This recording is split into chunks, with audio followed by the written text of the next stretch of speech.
Too often business owners today are focusing on the little things in business.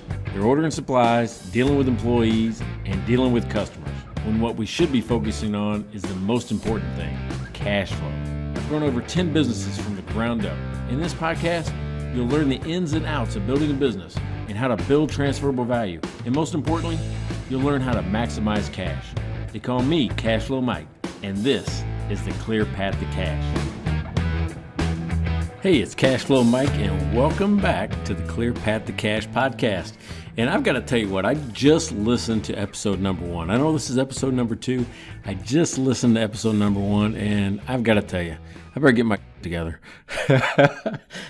They tell you how easy it is to start a podcast. What they don't tell you is whether or not it's easy or difficult to do it. Because when you're in there, when you're actually trying to fight the battle, when you're trying to get your message across, and all you're doing is looking at a microphone, it's a hard one-way conversation, I've got to tell you. So my first one's in the books. Hopefully it didn't turn you off and you said, okay, I'll give the guy another chance. Maybe you know something, right? Because today we're going to talk about the future of your business. That's basically what we're talking about, is the future of your business. And believe it or not, here's my philosophy on that. If you want to know what the future holds, you have to bring it to the present, right? And I'll explain what that means. That means basically what you've got to do is bring that situation to your situation right now. If you had a dream, if you've built something in the future that your life is going to be like, you've got to ask yourself, okay, I'm there now. How did I get there? Right? So you've got to bring it to the present and then build your plan around how did you get there? Right? And you might be saying, well, that's really easy to say, Mike, but totally difficult to do. That's right. That's why I built the Clear Path to Cash strategy. And what that is, it's a blueprint. It's an 8-step blueprint on maximizing cash in your business in any given situation. That's basically what we're talking about. But today I'm going to talk about more specifically is transferable value, because the first step in the Clear Path to Cash blueprint is actually starting with the end in mind. That's step number 1. It's how do I start with the end in mind? And it starts with understanding what transferable value is, because you want your business to act like a machine, more specifically, an ATM machine, something that's just spitting out cash to you, right? And in order to get there, there's a few steps along the way. So that's what we're going to talk about today, is transferable value, what it is and how do you build it. And if you're a new listener, hey, to our podcast is Clear Path to Cash. I'd love to hear from you. Remember that on the 𝐿𝐴𝐻.com website, we've got a podcast. So you go to /podcast, and there's a contact form. So if you hated my stuff like I did last week, beat myself up a little bit, but if you didn't like it, or you've got some ideas, or you want me to go a different direction, or you need more information, just send me a note. I'm very responsive. I'll get right back to you.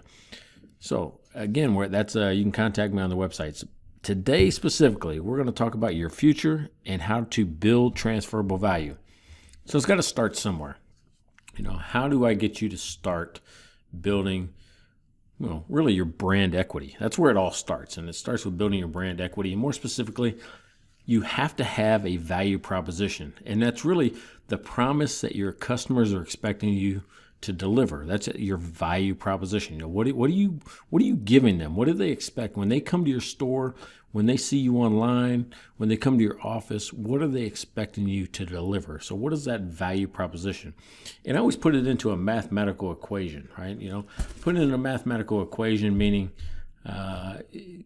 what is the perceived benefit minus the perceived cost? And you always think that it's got to be higher in order to be a value. Because if not, you're going to get people complain about price, right? Anytime there's no value, price is always too high. So you want to make sure your value proposition, your perceived benefit minus your perceived cost is higher. And the way I look at it is, hey, the average hamburger in any given town is probably around $10, right? When you open up a menu, you don't freak out if you see a $10 hamburger. But if you see a $19 hamburger, it kind of takes you back a little bit. Like, well, man, that's $19 for a hamburger. It's just garden stuff. You got, a bun, a patty, some garden things. So why is it $19? Well, if you look around, the value's built in all around you, right? It's the experience of being there. It's the restaurant, the hip trending name, the atmosphere.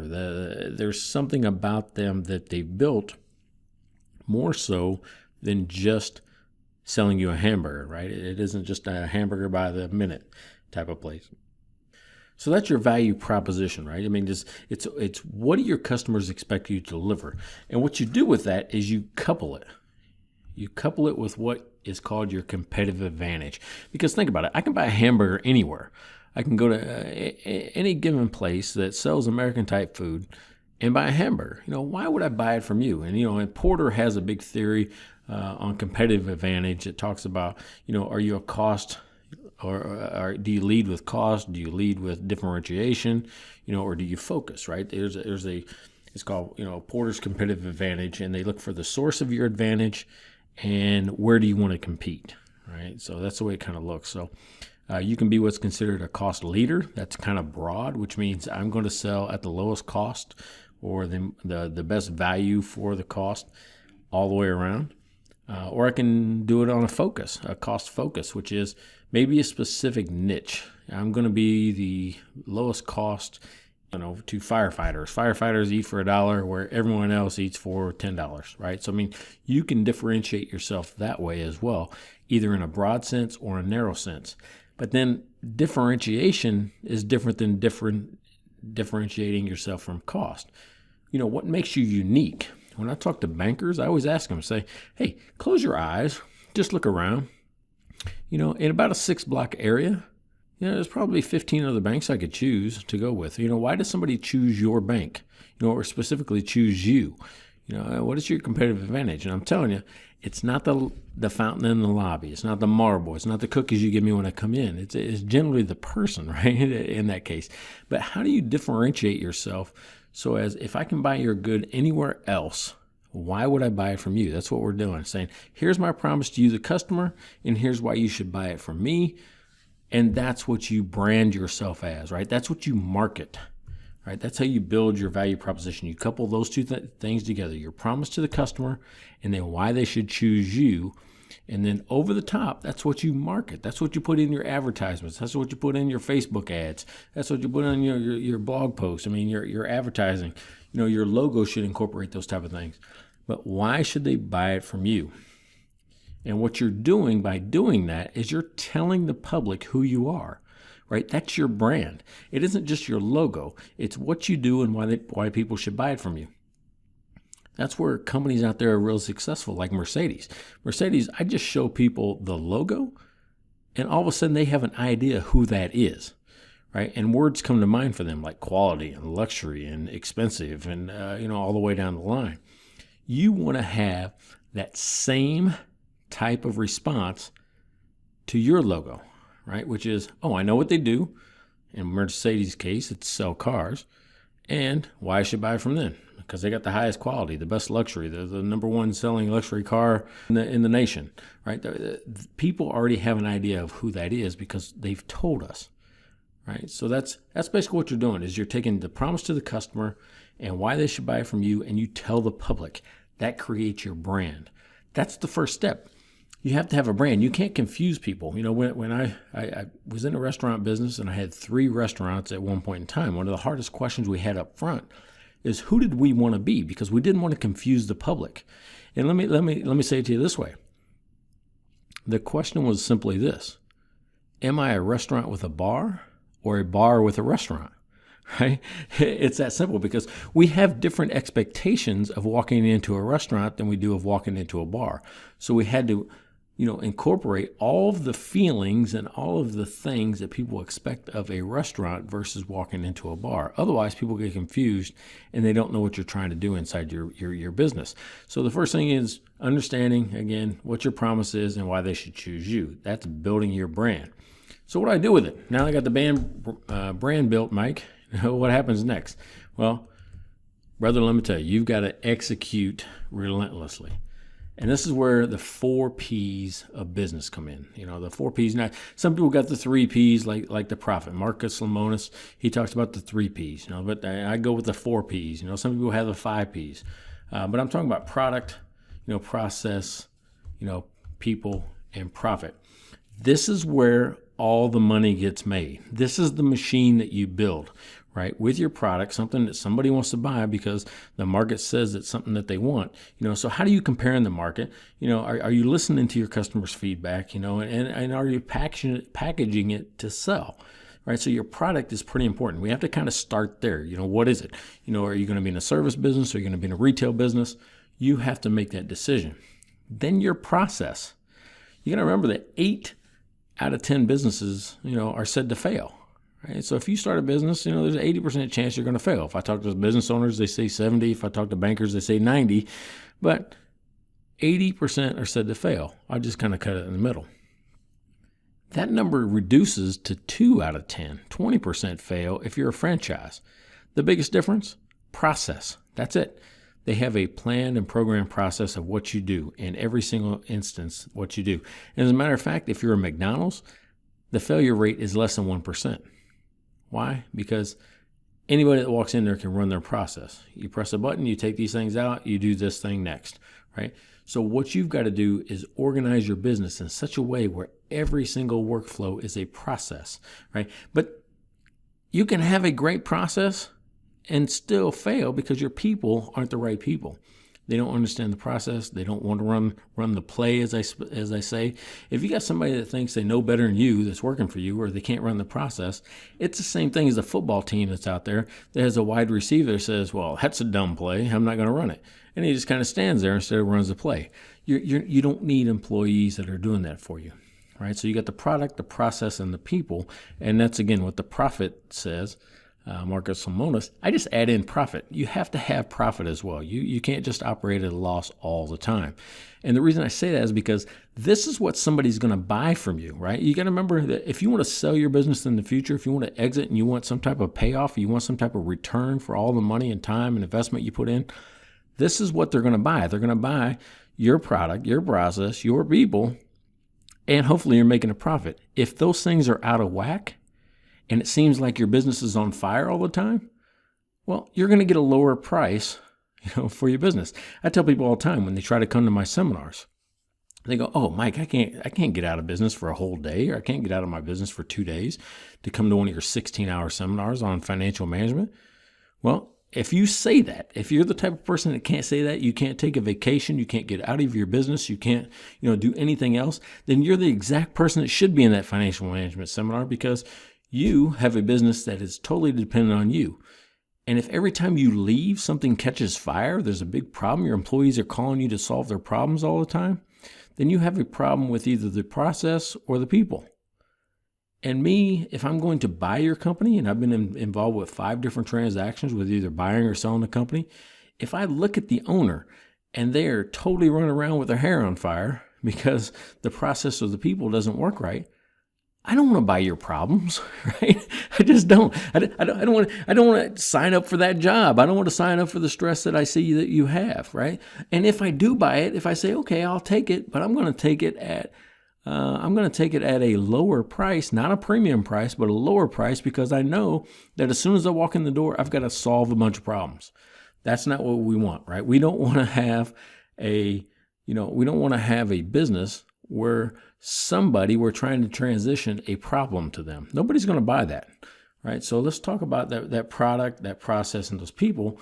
And again, making a profit. All those things work in harmony to do the next step. And the next step is business success, which pays off in what's called goodwill, right? Goodwill. That's anybody can get into your business, right? I mean, there's some obstacles to starting, or barriers to starting that you have, but in most cases, somebody can get in. It either just takes them a little bit of money. All they have to do is, in a restaurant's case, is go buy the equipment, lease a space, and they're in business. In the case of my training business, all you got to do is make a PowerPoint and get somebody to hire you. That's it, right? So, I mean, very little barriers to entry to get into my business. So, but what you're doing by creating good processes and having the right people and making a profit is you're creating a situation that you're giving them a running start. You're giving them a running head start, and they pay you for that, right? You're paid for that time. That's the payoff. That's the return on investment. Because goodwill is the amount of money that somebody will give you over and above the value of the assets, which means I can go out and buy the equipment. I can go build a PowerPoint, but you already have all the things in place to actually generate cash with it. That's what we want, right? That's how you get goodwill, and you want that goodwill to be as much as possible, right? As much as you can definitely get. So when you take the book value of your company, which is your assets minus your liabilities, which is, really, if you look at it, what you bought something for minus your depreciation in some case, or if you still owe on your, on loans and things like that. But then you got to write it up to fair market value, right? This is putting the value of your assets and then saying, okay, well, it's just equipment. I get that. It's worth a little bit more than that because people, can buy it on the market. It does have a name brand. It does have a building. It does have exposure. It does have 10 years worth of history or whatever it is. There's a market value. But that doesn't mean somebody buys it at the market value. They can actually pay more than market value, or they can pay, less than market value. As long as it's above the value of the assets, it's called goodwill. And again, you want that to be as large as possible because that's where the transferable value is. That's where you've reinvested back into the company, where it comes back to you at the end. And believe it or not, if you do it right, every single month there, in between. So you've got that. Because the saddest thing in the world is when you're sitting at the closing table. Think about this. You're in retirement. You're at the closing table. You've just sold your business that you've spent 20 years in. The check gets pushed to you across the table, and you realize, oh man, that's not enough. Right? I don't know how I'm going to do what I want to do next with this amount of money. Right? It's just not enough. If that's the case, what you did was build yourself a job. You didn't build transferable value. You built a job. And if you don't think it's enough, especially if it's not enough to last you for 25 years in retirement, that's kind of the average retirement span. If it's not long enough to last you 25 years, you've got to go get another job. I don't want you to do that. So part of my mission is to help you and help you avoid having to get another job, right? We want you to build lifestyle-friendly businesses that actually promote your lifestyle and give you enough money, transferable value to do whatever it is you want to do next. So that is the first step. That's kind of, just starting with the end in mind. So if you like that, we got a lot more of that to come. I get kind of passionate, but we're talking about building transferable value. And I have at step one of the Clear Path to Cash blueprint. And I do have coaching programs for that. I've got a lot of online videos and stuff like that you can get involved with. I'm just introducing you to the concept during the podcast. But, I appreciate if you follow our podcast, maybe subscribe to it in any of your favorite podcast directories like Apple or Google or, Amazon. And again, hey, for a simple $4.99 donation, right, you can support the podcast, help me continue pumping these out, storing the podcast for later use for other people.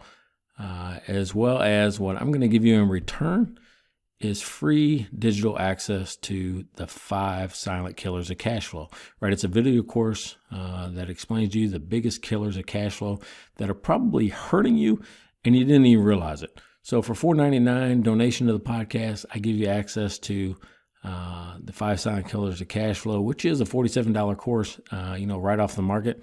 So huge discount. Also, you can follow me on Twitter at CashflowMike. I always put out a thing called Wednesday Wisdom and a few other things regarding the Clear Path to Cash. So you can follow me on Twitter. Also, we have a Facebook group. Facebook group is Elevate Financial Training. That's my company. That's the company Cashflow Mike uses, and we have our signature product is the Clear Path to Cash. And I'm building a community there. So if you want to get involved, I love to, stay connected and talk about, different items that come up during the podcast, like this week's question. This week's question to ponder is, what is it? What is it that you would market? What's your value proposition and competitive advantage? Think about that. How would you describe your promise to the customer and why they should buy it from you? So that's your question to ponder for this week. Also, you got the Clear Path to Cash Strategy Blueprint. Of course, it's the 8 steps. If you want those, just go to the clearpathtocash.com. The 8 steps are right there for you, and you can download the blueprint for free. And then lastly, you might enjoy our next episode is on the 10 ways to hack cash, right? It's the 10 ways to hack cash in your business. It's where I give you 10 ideas on adding cash back into your bank account. And then next week's episode after that is going to be, about being too successful in your business, right? And I bet you didn't know it's a bad thing. It could be a bad thing, right? It's called, growing broke, when success is no joke. So stay with me. I think I'm starting to loosen up. The first one had my nerves just a little bit. I think I'm starting to loosen up. So, I appreciate you staying with me. And again, if you need a presenter, I'm available for in-person and on-demand. Just shoot me a message through the website. Let me know if you need a speaker for your next training event. I'm Cash on Mike. You are listening to the Clear Path to Cash broadcast.